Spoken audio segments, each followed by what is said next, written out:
Это произошло в обычный будний день в центре большого города.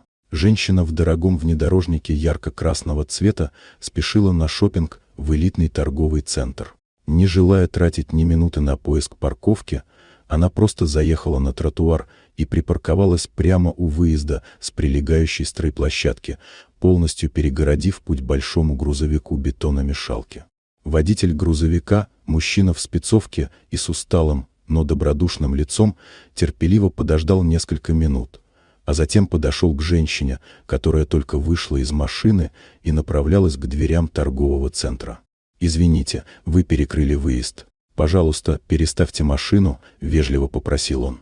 Женщина даже не остановилась, бросив на него взгляд поверх солнечных очков. «Мне некогда разговаривать с бедняками», — с презрением отрезала она и, не оборачиваясь, скрылась за стеклянными дверями.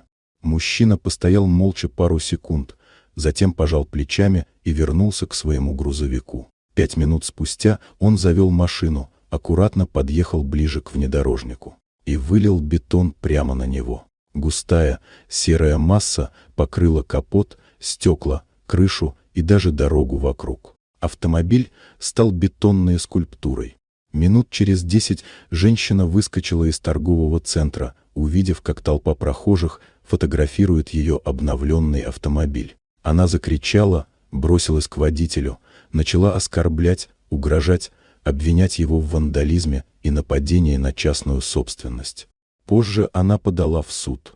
Но сюрприз. Камеры наблюдения зафиксировали все: грубость, игнорирование, нарушение правил парковки. Судья внимательно изучил материалы и вынес вердикт: виновна женщина, так как именно ее действия спровоцировали ситуацию. Водитель действовал в рамках профессиональной необходимости, чтобы продолжить рабочий процесс.